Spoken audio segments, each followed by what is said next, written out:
दोस्तों नमस्कार, मैं हूं आपका दोस्त केवल पांडे और आप देखना शुरू कर चुके हैं दी वर्ल्ड इनसाइट।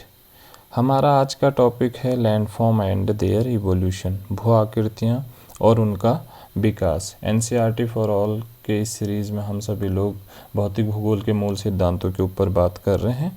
तो इससे पहले हम जो पिछली क्लासेस में पढ़ चुके हैं कि हमने पृथ्वी की उत्पत्ति की शुरू से करते हुए पृथ्वी की आंतरिक संरचना को समझा, प्लेट विवर्तनिकी के सिद्धांत को समझा, अंतर्जात और बहिर्जात बलों के ऊपर हमने बात की, जिससे हमने समझा कि कोई स्थल रूप किस तरीके से बनता है तथा कौन कौन सी ऐसी प्रक्रियाएं होती हैं जिनसे होकर वह गुजरता है। आज हम बात कर रहे हैं कि स्थल रूप एवं स्थलाकृति किस तरीके से एक स्थल रूप किसी क्षेत्र की स्थलाकृति का निर्धारण करता है, कैसे कोई स्थल रूप बनता है और कौन कौन सी प्रोसेस होती है स्थल रूप के बनने की। हालांकि यह चैप्टर बहुत लंबा है, इसलिए मैं इसको सेगमेंट में तैयार करूंगा, तो इसलिए हम आज इसके बेसिक को समझेंगे और अगली क्लासेस में हम लोग बात करेंगे कि जल जो नदी से कौन कौन से स्थल रूपों का निर्माण होता है, अपर्दन से, निक्षेपण से, या फिर भौमजल से कौन कौन से होता है, ग्राउंड वाटर से, या फिर ग्लेशियल लैंडफॉर्म्स कौन कौन से हैं, विंड लैंडफॉर्म कौन कौन से हैं, उनको हम अपनी अगली कक्षाओं में समझेंगे। आज हम लोग बात करेंगे कि पृथ्वी के धरातल का निर्माण करने वाले जो भी पदार्थ होते हैं, अपक्षय की प्रक्रिया है, अपर्दन की प्रक्रिया है, निक्षेपण की प्रक्रिया है, वह किस तरीके से किसी स्थल रूप का विकास करते हैं। कहीं पर पर्वत का निर्माण हो रहा है, कहीं पर पठार का निर्माण हो रहा है, कहीं पर नदियाँ, यहाँ पर आप देख सकते हैं ये पूरा ग्लेशियर वाला है, कहीं पे पर्वत बन रहे हैं, कहीं पे पठार बन रहे हैं, कहीं पर मैदान बन रहे हैं, कहीं पर नदियाँ इस तरीके से मेयांडर की स्थलाकृति बना रही हैं, कहीं पर वी शेप्ड वैली बन रही है, कहीं पर गॉर्ज बन रहे हैं, कहीं पर कैनियन बन रहे हैं। तो इन सब स्थल रूपों का किस तरीके से विकास हुआ और स्थल रूप और स्थलाकृति में क्या अंतर होता है, इस तरीके से हम इस कक्षा को आज शुरू कर रहे हैं। तो स्थल रूप और स्थलाकृति के बीच एक बेसिक अंतर होता है। बेसिकली स्थल रूप क्या होता है, पृथ्वी की वह सतह होती है जो एक विशिष्ट भू आकृति का निर्धारण करती है। जैसे यहाँ पर आप देख रहे हैं ग्लेशियर लैंडफॉर्म्स है, यहाँ पर आप देख रहे हैं ये प्लेट्यू है, यहाँ पर आप देख रहे हैं कि पर्वत है, यहाँ पे एक नदी दिख रही है, यहाँ पे एक प्लेन रीजन दिख रहा है। तो ये क्या है, ये बता रहे हैं उस पर्टिकुलर क्षेत्र के स्थल रूप को कि किस तरीके से वह स्थल वहाँ पे दिख रहा है। अगर हमको इस तरीके से कोई आकृति दिख रही है तो ये पर्वत है, हमको कोई इस तरीके से फ्लैट टॉप वाली आकृति दिख रही है तो ये पठार है, हमको कोई आकृति विहीन चीज़ दिख रही है तो उसको हम मैदान बोल रहे हैं। तो ये हैं स्थल रूप, जिसको हम क्या बोल रहे हैं, landform. But when we talk about landscape is a different term. Landscape क्या होता है, एक बड़े क्षेत्र में सभी सतही जो विशेषताएं होती हैं वो प्राकृतिक हो सकती हैं और मानव निर्मित हो सकती हैं, उनके समग्र रूप या व्यवस्था का वर्णन करती है। सरल शब्दों में अगर हम बात करें तो जो भी भू आकृतियाँ होती हैं, जो भी स्थल रूप होते हैं, इन स्थल रूपों का एक परिदृश्य हमको किसी क्षेत्र में अगर दिखने को मिल रहा है तो हम बोलेंगे यह क्या है, वहाँ की स्थलाकृति है। जैसे हिमालय रीजन की हम बात करते हैं, यहाँ पर आप देख सकते हैं, तो हमको क्या दिख रहा है, पूरा हिमालय एक पर्वतीय प्रदेश दिख रहा है कि हमको यहाँ पे पर्वत देखने को मिल रहे हैं, पर्वतीय क्षेत्र देखने को मिल रहा है। तो हम क्या बोलेंगे, हिमालय का पर्वतीय क्षेत्र। ठीक है, हिमालय का पर्वतीय क्षेत्र या पर्वतीय प्रदेश। तो इसका मतलब यह क्या है, यह एक ऐसा पूरा प्रदेश है जहाँ पे क्या है, पर्वत है, तो वहाँ का लैंडस्केप कैसा है, पर्वतीय। होप आपको ये बात समझ में आई होगी कि स्थल रूप एक पर्टिकुलर छोटे से क्षेत्र की विशेषता को बता रहा है कि वो कैसा है, वो पर्वत है या पठार है या मैदान है, वह क्या है। और अगर हम स्थलाकृति की बात कर रहे हैं तो वो उस संपूर्ण क्षेत्र की, उस संपूर्ण प्रदेश की जो विशेषता है उसको बता रहा है कि वो पर्वतीय प्रदेश है या वो पठारी प्रदेश है। जैसे भारत के परिप्रेक्ष्य में आप देखोगे कि हिमालय का पर्वतीय प्रदेश, ठीक है, या फिर आप देखोगे गंगा यमुना का मैदानी प्रदेश, गंगा यमुना का मैदानी प्रदेश। मैदानी का मतलब आप सीधे सीधे लगा रहे हो कि वहाँ पर क्या है, टोटली प्लेन रीजन है। या फिर आप देखोगे कि दक्षिण का प्रायद्वीपीय पठारी प्रदेश, प्रायद्वीपीय पठारी प्रदेश, तो पठारी का मतलब वहाँ पे क्या है, पठार वाली आकृति है, यहाँ पे क्या है, मैदान वाली आकृति है, यहाँ क्या है, पर्वतीय प्रदेश, तो यहाँ पर पर्वत वाली स्थिति है। फिर आप देखोगे तटीय प्रदेश, तो तटीय प्रदेश का मतलब क्या है, वो है एक ऐसा एरिया है जो समुद्र तट के पास है, तो इसको हम बोलेंगे तटीय प्रदेश। तो आप लोगों को होप समझ में आया होगा। अब कोई स्थल रूप बनता कैसे है, इसको आप समझिए कि अपक्षय है, अपक्षय की प्रक्रिया होती है, अपर्दन की प्रक्रिया होती है और निक्षेपण की प्रक्रिया होती है। बेसिकली क्या होता है, किसी क्षेत्र में जब चट्टानें अपने ही जगह पर टूट फूट जाती हैं उसको हम अपक्षय बोलते हैं, जो 3 तरीके का होता है। आपको पहले ही पता है, भौतिक है, रासायनिक है और जैविक है। 3 तरीके से अपक्षय होता है। जब अपक्षयित पदार्थ को एक जगह से दूसरी जगह हटा दिया जाता है उसी को हम क्या बोलते हैं, अपर्दन बोलते हैं। मीन्स यह टूटा फूटा मटेरियल जब अपनी जगह से हट के विस्थापित हो जाता है उसी को हम अपर्दन बोलते हैं। अपर्दन क्या होता है, भू आकृतिक प्रक्रम का एक रूप है। ठीक है, अपर्दन बेसिकली भू आकृतिक प्रक्रम का एक रूप है जिसमें नदी अपर्दन करती है, भूमिगत जल है, वायु है, हिमानी है और सागरीय तरंग है। इन्हीं को क्या बोलते हैं, 5 एजेंट्स ऑफ इरोजन, जिस पे मैं बार बार बात कर रहा हूँ कि अपर्दन के जो 5 दूत हैं। तो इन 5 दूतों में से ये क्या करते हैं, किसी भी स्थलाकृति को, अपक्षयित पदार्थ को एक जगह से हटा देते हैं। ठीक है, और उसको कहीं दूसरी जगह पर ले जाके क्या कर देते हैं, निक्षेपित कर देते हैं। तो निक्षेपण, अपक्षयित पदार्थ को उसकी जगह से हटा के किसी दूसरी जगह पर निक्षेपण करना, यह क्या कहलाता है, स्थल रूप का यह एक पूरा पैटर्न है कि कोई भी स्थल रूप, किसी भी क्षेत्र का जो स्थल है या स्थल रूप है, वहाँ की जो भू आकृति है वह इस तरीके से क्या होती है, निर्मित होती है। अब स्थल रूपों के क्या होती हैं, कुछ विशेषताएं होती हैं। तो इसमें स्थल रूपों की विशेषताएं, 3 विशेषताएं हैं। क्या होती है, ये पृथ्वी की सतह पर मौजूद प्राकृतिक संरचनाएं हैं जिनका कोई विशिष्ट आकार होता है, माप होता है, और जो कुछ भूभाग आकृतिक क्रियाओं और कारकों का परिणाम होते हैं। ठीक है, तो ये क्या कह रहा है कि ऐसी प्राकृतिक संरचनाएं जिनका कोई विशिष्ट आकार होता है, वह पर्वत होगा, वह पठार होगा, वह मैदान होगा, वह तटीय आकृति होगी। ठीक है, वो वी शेप्ड वैली होगी, यू शेप्ड वैली होगी, कैनियन होगा, गॉर्ज होगा, उसका माप होगा। अगर हम किसी पर्वत की बात कर रहे हैं तो पर्वत की अपनी एक विशेषता होती है कि इसका टॉप क्या होता है, नुकीला होता है और इसकी हाइट लगभग 900 मीटर होनी चाहिए। ठीक है, सतह से इसकी 900 मीटर हाइट होनी चाहिए और एक कोण बनाता है। ठीक है, अपने सतह के साथ या आधार तल के साथ एक कोण बनाता है। इसके विपरीत में अगर हम किसकी बात करेंगे, पठार की बात करेंगे, तो एक ये भी अपनी सतह से कोण बनाता है लेकिन इसका जो टॉप होता है वो क्या होता है, सपाट होता है। ठीक है, टॉप नुकीला ना होके सपाट होता है। तो यह इसकी विशेषता है। तो इसकी माप है, ठीक है, इसका आकार है। और क्या कह रहा है, कुछ जो भू आकृतिक क्रियाएं हैं उनका परिणाम होता है। यह जैसे आंतरिक भाग से जो हम अंतर्जात बल जिसको बोल रहे थे, अंतर्जात बल, या बहिर्जात बल में से बहिर्जात बल। तो बहिर्जात बल में भी किससे बना है वो, ठीक है, नदी से बना है, भूमिगत जल से बना है, हिमानी से बना है, सागरीय तरंगों से बना है, पवन से बना है, किससे बना है, ठीक है, उसको हम क्या बोलेंगे, यह इसकी प्रमुख विशेषता है। पहली विशेषता है कि उसका क्या होना चाहिए, एक विशिष्ट आकार, माप, और वह किस भौगोलिक प्रक्रिया से बना है उसका कारकों का परिणाम है। इसमें जैसे पर्वत हैं, पठार है, मैदान है। और दूसरी इसकी क्या विशेषता है, दूसरी विशेषता ये कह रहा है कि अधिकांश भू आकृतिक जो प्रक्रियाएं हैं, जो भी जियोमॉर्फिक प्रोसेस हैं, उनके कारकों की क्रियाएं धीमी होती है। इसलिए स्थल रूपों को बनना हम अपने नग्न आँखों से नहीं देख सकते हैं। तो यह एक लंबा समय लेता है। कोई पर्वत एक दिन में नहीं बन गया। हिमालय पर्वत आज इतना ऊंचा है, लगभग हिमालय की अगर हम बात करें तो 8,848 मीटर जो एवरेस्ट की हाइट है।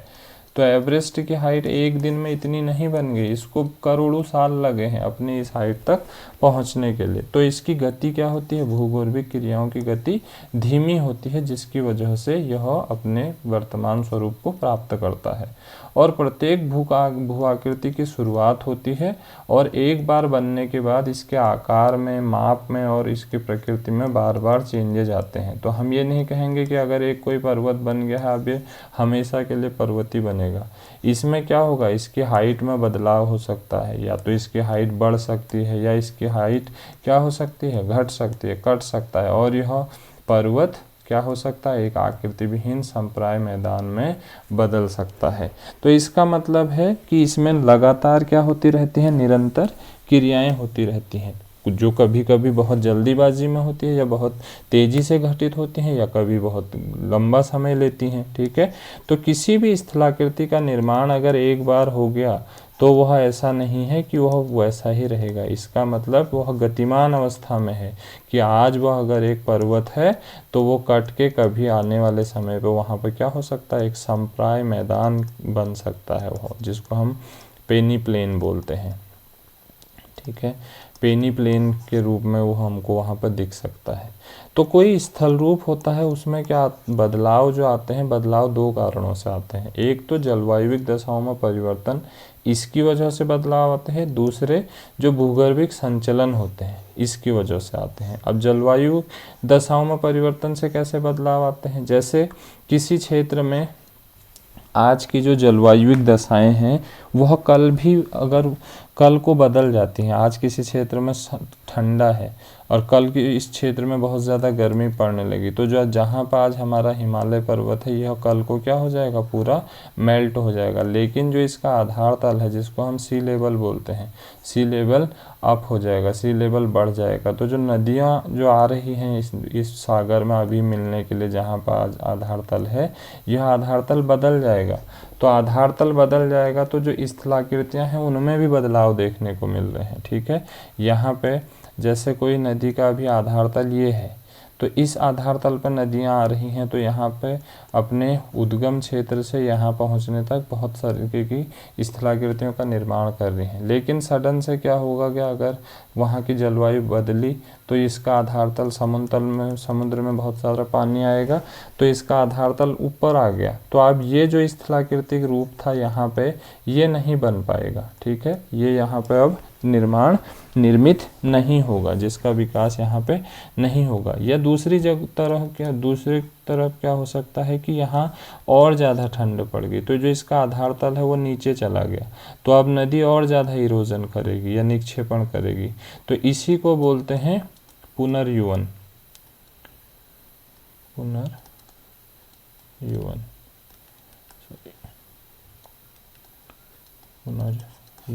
जिसको हम बोलते हैं रीजेनुएशन। ठीक है, रीजेनुएशन की प्रक्रिया इसी को ही बोलते हैं, जो क्या हो रहा है, जलवायु दशाओं में परिवर्तन होता है। अब भूगर्भिक संचलन क्या हो रहा है, जैसे हम लोग इस पर ऑलरेडी बात कर चुके हैं कि पृथ्वी के आंतरिक भाग से संवहनिक ऊर्जा तरंगें बाहर निकलती हैं, जो क्या लाती हैं, दो तरीके का बदलाव लाती हैं। एक को हम आकस्मिक बोलते हैं, ठीक है, और दूसरे को हम पटल विरूपणी बोलते हैं।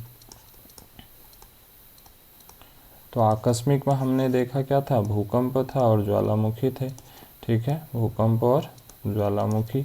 पटल विरूपणी में हमने देखा था महाद्वीप निर्माण कारक थे और दूसरा पर्वत निर्माण कारक थे। तो इस तरीके से जो भूगर्भिक संचलन है उनकी वजह से भी स्थल रूपों की विशेषताएं बदलती रहती हैं। स्थल रूप अपने समय के साथ बदलते रहते हैं। अब भू आकृतियाँ और उनका जो विकास है, अभी हम बात कर रहे थे आकृतियों की, भू आकृतियों की, लैंडफॉर्म्स की। अब हम बात कर रहे हैं विकास की, कि डेवलपमेंट क्या है, इवोल्यूशन क्या है। कोई भी स्थल रूप होता है उसका अपना क्या होता है, एक इतिहास होता है, और प्रत्येक स्थलाकृति विकास की विभिन्न अवस्थाओं से गुजरती है। जैसे कोई स्थलाकृति आज कम ऊंची है तो वो कल को ज़्यादा ऊंची हो सकती है, या आज कोई स्थलाकृति बहुत ज़्यादा ऊंचाई पर है तो वो कल को क्या हो सकती है, कट छट के आकृति विहीन संप्राय मैदान में बदल सकती है। तो इट मीन इसका अपना एक इतिहास होता है। तो ये कहता है कि भूभागों के बनने बदलने और समय के साथ विकसित होने की प्रक्रिया को ही हम क्या बोलते हैं, विकास बोलते हैं, भू आकृतियों का विकास बोलते हैं, जो बहुत सारे भूवैज्ञानिक कारकों पर निर्भर करता है। गुरुत्वाकर्षण पर निर्भर करता है, अपरदन के कारकों पर निर्भर करता है, विवर्तनिक गतियों पर निर्भर करता है।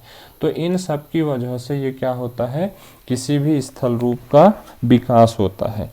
तो कोई भी स्थल रूप अगर हम देखें तो वो अलग अलग अपनी विभिन्न अवस्थाओं से होके गुजरता है। इसको हम मानव की अवस्थाओं के, मानव जीवन की अवस्थाओं से देख सकते हैं कि जैसे मानव कभी बाल्यावस्था में था, फिर वो अपना किशोराम अवस्था में आता है, फिर वो अपनी युवा अवस्था में आता है, फिर वो अपनी प्रौढ़ावस्था में आता है, फिर वो वृद्धावस्था में आता है। ऐसे ही कोई भी स्थल रूप है वह भी अपनी 3 अवस्थाओं से होकर गुजरता है। युवा अवस्था में रहता है, प्रौढ़ावस्था में रहता है और वृद्धावस्था में रहता है। तो हर समय उसकी जो अपर्दन करने की शक्ति होती है वह सेम नहीं होती है। तो हर समय उसकी अपर्दन करने की शक्ति अलग अलग होने की वजह से तो वो क्या करता है, अलग अलग स्थल रूपों का निर्माण करता है। तो कोई भी स्थल रूप अपने क्या होता है, एक इतिहास रखता है कि कब वह बहुत हाइट पे था, कब कट छट के वो क्या हो गया, आज संप्राय मैदान में बदल गया। जैसे हम अरावली की बात करें, अरावली श्रेणी राजस्थान, दिल्ली और इधर जो विकसित एक स्थलाकृति है, ठीक है, एक यहाँ पे जो एक अरावली पर्वत श्रेणी है। तो यह अरावली पर्वत श्रेणी आज क्या है, आज उतनी हाइट नहीं है इस अरावली पर्वत श्रेणी की जितनी हिमालय की है, लेकिन कभी यह भी हिमालय की तरह ही क्या था, वलित पर्वत था। ठीक है, वलित पर्वत ही था जिसकी ऊंचाई बहुत ज़्यादा थी उस समय पे, लेकिन आज नहीं है। तो इसका कारण क्या है, वह अपनी इन अवस्था, युवा अवस्था और प्रौढ़ावस्था से आगे जाके वृद्धावस्था में बदल चुका है। जैसे कोई नदी बहती है तो ये नदी की जितनी अपने उद्गम क्षेत्र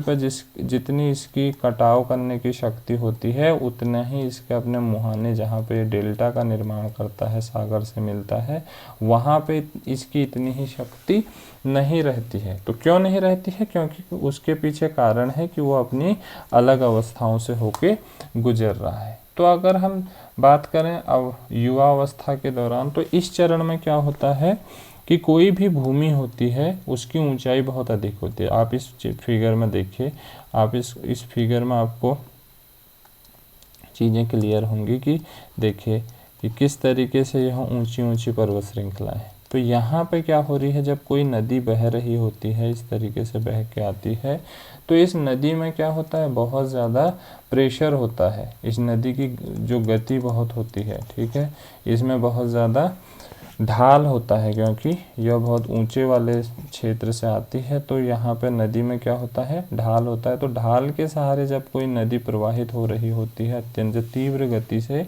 तो यह क्या करती है, ऊर्ध्वाधर कटान करती है, किसी भी घाटी का गहरा कटान करती है। तो गहरा कटान करती है तो ये क्या बनाती है, वहाँ पे सबसे पहले बनाती है यह इस तरीके से आकृति, जिसको हम गॉर्ज या कैनियन भी बोलते हैं। ठीक है, गॉर्ज बनाती है, कैनियन बनाती है, ठीक है।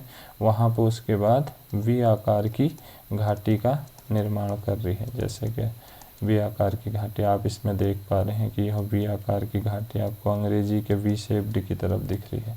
तो यहाँ पे क्या है, नदी अपने युवा अवस्था में ऊर्ध्वाधर कटान करती है, ऊर्ध्वाधर अपरदन करते हैं, जिससे संकरी घाटियाँ और ऊंचे पर्वत शिखर हमको देखने को मिलते हैं। पर्वत ऊंचे ऊंचे शिखर देखने को मिल रहे हैं और उसके बीच में हमको क्या मिल रही है, एक पतली सी गहरी सी घाटी देखने को मिलती है।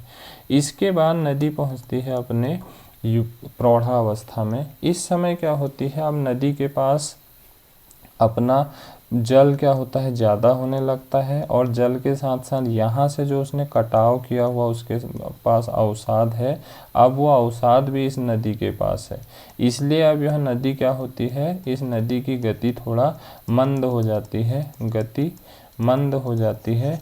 और इस पर क्या होता है, मटेरियल ज़्यादा होता है, अवसाद ज़्यादा होता है, जिसकी वजह से अब नदी क्या होती है, गहराई पर कटान ना करके क्षैतिज कटान करने लगती है। ठीक है, चौड़ा काटने लगती है, अपनी गति को पार्श्व अपर्दन करने लगती है, लैटरल इरोजन करने लगती है, जिससे क्या होता है, उच्चावच कम देखने को मिलते हैं। वहाँ पर जो रिलीफ फीचर है, जो हाइट है, जो ऊंचाई है, वो ऊंचाई कम देखने को मिलती है और यहाँ पर बनती हैं खुली वी आकार की घाटियाँ। ठीक है, अंग्रेजी में खुली वी आकार की घाटियाँ हमको प्रौढ़ावस्था में देखने को मिलती हैं।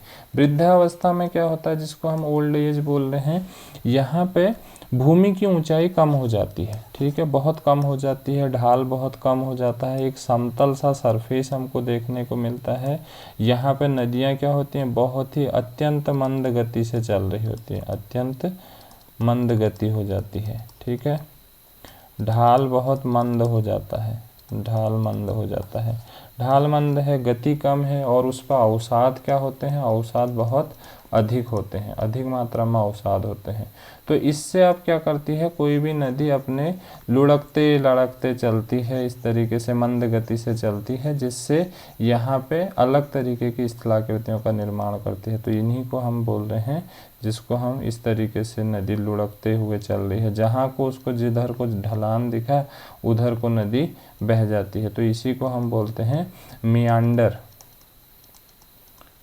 मियांडर स्थलाकृतियों का यहाँ पे निर्माण करती है, या फिर प्राकृतिक तटबंध हैं उनका निर्माण करती है, जिसको हम क्या कहते हैं, नेचुरल लेवीज, जिसको हम बोल रहे हैं कि अपने सतह के या जो उसका बहाव क्षेत्र है उसके दोनों तरफ क्या करती है, अवसादों को जमा करने लगती है, जिससे प्राकृतिक रूप से तटबंध, जो बाढ़ वाले टाइम पे इस रीजन पे प्राकृतिक तटबंध बहुत ज़्यादा काम करते हैं।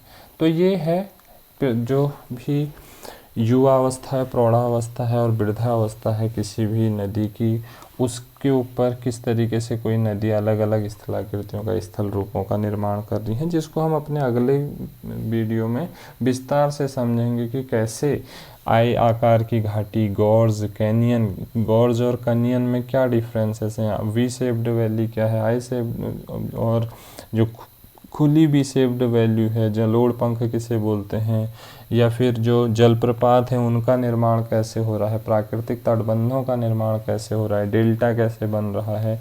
तो इन पर हम विस्तार से अपनी अगली कक्षा में बात करेंगे। अब जो स्थल रूप बनने की प्रक्रिया है, ये हमने ऑलरेडी हम जिसको समझ चुके हैं, यह क्या है, भूसंचलन की प्रक्रिया, जिसमें आंतरिक बल और बाह्य बल दोनों काम करते हैं। आंतरिक बलों में आकस्मिक बल और पटल विरूपण, और बाह्य बल में अनाच्छादन, अपक्षय और अपर्दन। लेकिन अब हमको ये जो बहता जल है, नदी है, भूमिगत जल है, वायु है, हिमानी है और सागरीय जल है, जो अपर्दन के दूत हैं अलग अलग, इनकी वजह से जो स्थल रूपों का निर्माण हो रहा है उनके बारे में यहाँ पे पूरा विस्तार से समझना है। तो भू आकृतियों का जो विकास होता है वह, उनका विकास अलग अलग कारकों से होता है, अलग अलग कारकों के अध्ययन किया जाएगा, जिसमें हम बात करेंगे अपर्दन के जो एजेंट हैं उनके बारे में। तो प्रवाहित जल को हमने देखना है, ग्राउंड वाटर को, ग्लेशियर को, ओशनिक वेव्स को और हिमनद को। तो ये सब बातों को हम अपनी अगली कक्षा में करेंगे। तो इससे पहले हम एक जो बेसिक है वो है, ये आपको एक बात समझ में आनी चाहिए कि स्ट्रीम ऑर्डरिंग क्या है।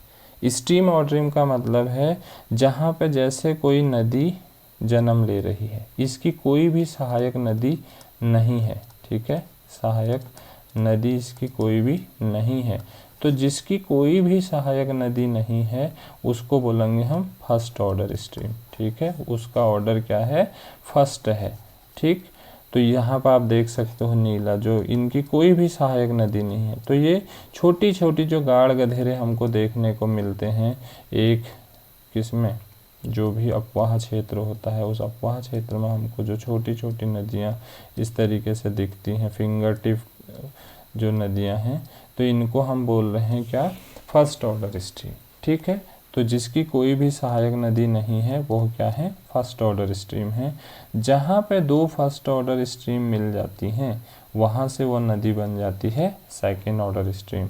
अब इस सेकेंड ऑर्डर स्ट्रीम पे कितने भी फर्स्ट ऑर्डर स्ट्रीम आके मिल जाएं, यह तब तक सेकेंड ही रहेगी जब तक कि इसके साथ कोई दूसरी सेकेंड आके ना मिल जाए। ठीक है, यह तब तक सेकेंड ही रहेगी जब तक कि इसको, यहाँ पे सेकेंड है, तो ये जब 2 सेकेंड मिलेंगी तो थर्ड ऑर्डर पे यह बदल जाएगी। तो आप यहाँ पर देख सकते हैं ये 2 सेकेंड ऑर्डर जब मिल गई हैं तो ये यहाँ से फिर क्या बन गई है, थर्ड ऑर्डर स्ट्रीम बन चुकी है। और जहाँ पर 2 थर्ड ऑर्डर स्ट्रीम अलग अलग मिल जाएंगी वहाँ से फोर्थ ऑर्डर। तो इस तरीके से नदियों का पैटर्न चलता है, जिसको हम क्या बोलते हैं, अपवाह तंत्र। अपवाह तंत्र की हम जिसको बोलते हैं। तो इसी से हम जो स्ट्रीम ऑर्डरिंग होता है, इसी से हम किसी क्षेत्र का जो वहाँ का घनत्व है, किसका घनत्व, नदियों का जो घनत्व है उसका पता लगाते हैं। यह हमें बताता है कि वह कितना सेंसिटिव जोन है, कितना वल्नरेबल, कितना संवेदनशील क्षेत्र है। अगर किसी क्षेत्र में नदी घनत्व बहुत अधिक है तो इसका मतलब वह क्षेत्र अपरदन के लिए सबसे ज़्यादा वल्नरेबल एरिया है, संवेदनशील एरिया है, क्योंकि वहाँ पर बहुत ज़्यादा नदियाँ हैं। जिन नदियों में पानी आएगा तो जो अपने साथ क्या करेगा, अपरदन करेगा, तो वह क्षेत्र अपरदन के लिए क्या होता है, संवेदनशील क्षेत्र होता है। इसके विपरीत जहाँ पर जो स्ट्रीम ऑर्डरिंग है, जो धाराओं का घनत्व है वह कम होता है, तो इसका मतलब वह क्षेत्र उतना संवेदनशील नहीं है। तो इतनी बात आज हमने समझी कि स्थल रूप क्या होता है, स्थल रूप और स्थलाकृति क्या होती है, वो किस तरीके से विकसित होती है, उनकी विशेषताएं क्या क्या होती हैं। हम अपनी अगली कक्षा में बात करेंगे कि नदी ने जो स्थल रूपों का निर्माण किया है, अपरदन से कौन से स्थल रूप बने हैं, निक्षेपण की प्रवृत्ति से कौन से स्थल रूप बने हैं, और जो भूमिगत जल है उन्होंने कौन सी स्थलाकृतियों का निर्माण किया है, हिमानियों ने कौन सी स्थलाकृतियां निर्माण किया है। इनको हम अब इन डिटेल अपनी अगली कक्षाओं में पढ़ेंगे। तब तक के लिए थैंक यू सो मच।